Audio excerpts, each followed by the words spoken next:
क्या आपको पता है इंडिया डिजिटल पेमेंट्स के मामले में एक लीडर बन गया है।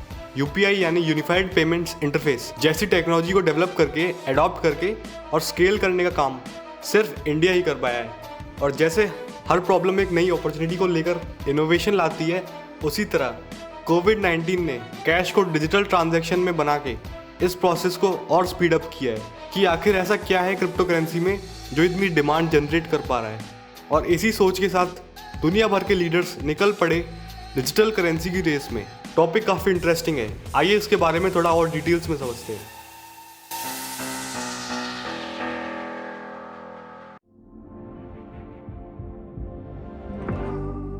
फर्स्ट ऑफ नवंबर 2022 को आरबीआई ने इंडिया की इकोनॉमी को एक बड़ा पुश दिया सीबीडीसी को अनाउंस करके, यानी कि central bank digital currency. Digital currency में सारी चीजें सेम रहेंगी, जैसे गवर्नमेंट का अप्रूवल वगैरह।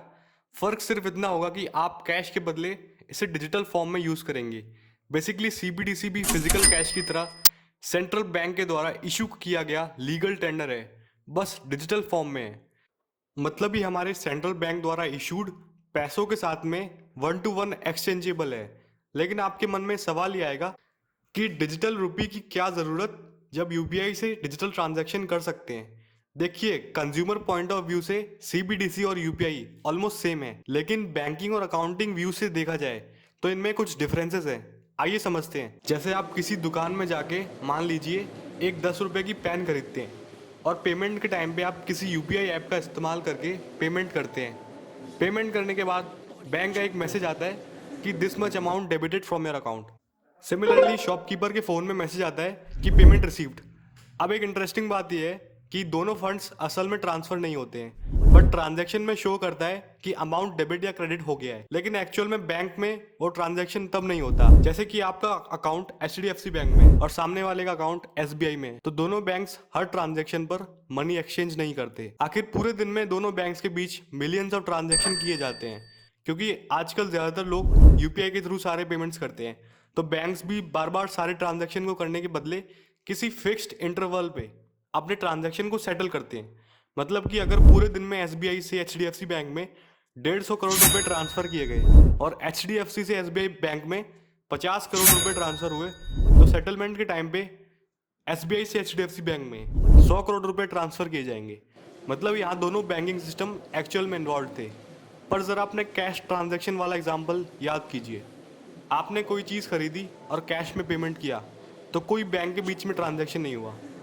ठीक उसी तरह जब आप डिजिटल मनी के थ्रू ट्रांजैक्शन करेंगे तो किसी बैंक सेटलमेंट की ज़रूरत नहीं होगी।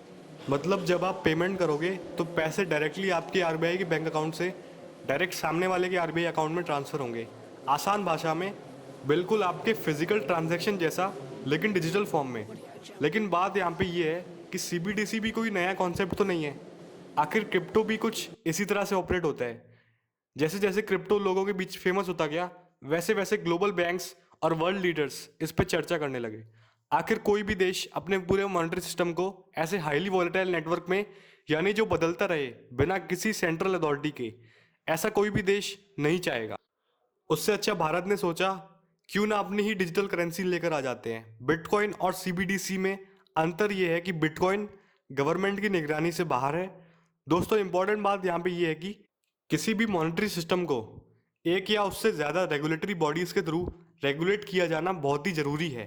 और इसी वजह से जब हम सीबीडीसी या क्रिप्टो करेंसी की बात कर रहे हैं, तो सबसे पहले हमें उसकी अंडरलाइंग टेक्नोलॉजी यानी कि ब्लॉकचेन को समझना होगा।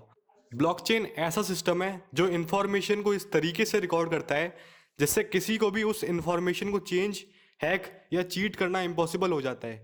बेसिकली ब्लॉकचेन ऐसा लेजर है जो नेटवर्क में डिस्ट्रीब्यूटेड है और ट्रांजैक्शन या ओनरशिप का रिकॉर्ड रखता है। एक और स्ट्रेटेजिक चेंज होगा जो हमारे बैंकिंग और अकाउंटिंग करने के तरीके को एक नई ओर लेकर जाएगा। फाइनेंशियल इंक्लूजन टाइम और उससे रिलेटेड हर कॉस्ट को ये सिस्टम कम करेगा। साथ ही साथ हमारे फाइनेंशियल सिस्टम को कैशलेस बनाने में एक रिवॉल्यूशनरी स्टेप होगा।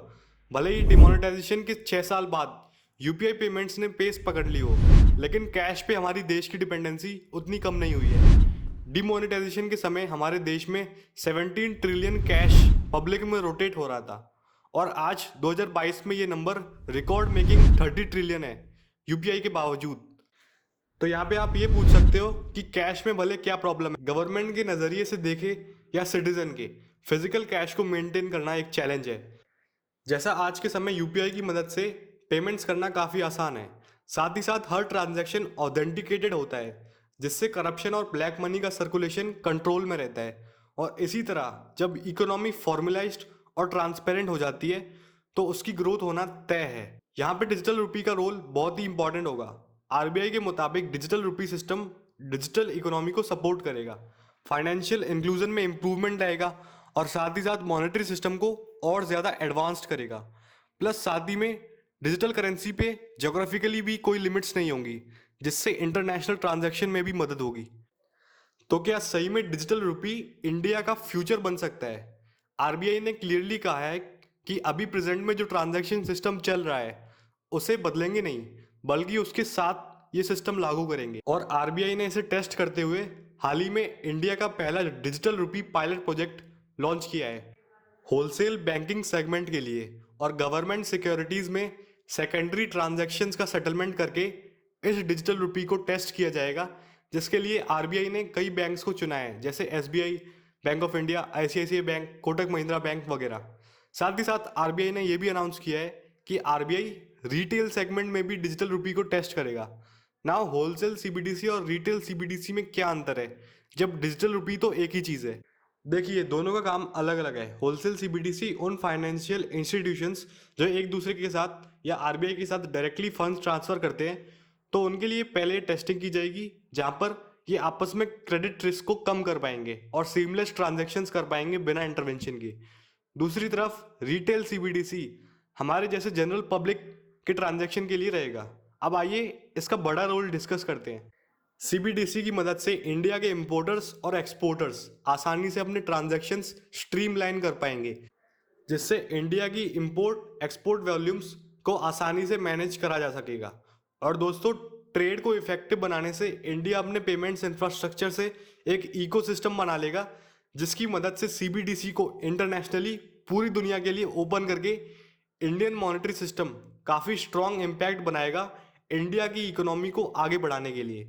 उम्मीद करता हूँ आपको ये वीडियो इन्फॉर्मेटिव लगा होगा। तो ये था इस इशू का डिटेल एनालिसिस। आप इस वीडियो के नोट्स भी डाउनलोड कर सकते हैं, जो बड़े ही आसानी से समझ आने वाले एक्सप्लेनेशन के साथ लिखे गए हैं। नोट्स डाउनलोड करने के लिए आपको वीडियो के डिस्क्रिप्शन में जाना है और वहाँ पे आपको एक लिंक मिल जाएगा, जिसके थ्रू आप कॉमरेड फ्यूचर ऑफिसर्स के टेलीग्राम ग्रुप में ज्वाइन हो सकते हैं। एंड फ्री ऑफ कॉस्ट इस वीडियो से रिलेटेड हर एक स्टडी मटेरियल, आर्टिकल, पीपीटी और पीडीएफ डाउनलोड करके एज अ रेफरेंस पढ़ सकते हो और अपनी अंडरस्टैंडिंग को और बढ़ा सकते हो। इस ग्रुप में आपको कॉमरेड चैनल पे अपलोडेड हर वीडियो के नोट्स मिल जाएंगी। साथ ही साथ आप इंस्टाग्राम पे भी सारे नोट्स को विजुअली पढ़ सकते हो। माइंड मैप्स के थ्रू आप क्लियरली पूरे टॉपिक को रिवाइज कर सकते हो और न्यूज़पेपर के एडिटोरियल एनालिसिस भी पढ़ सकते हो, जिसमें वोकैबुलरी भी इंक्लूडेड रहती है। So go ahead and check it out for free. Links are in description. Thank you for watching.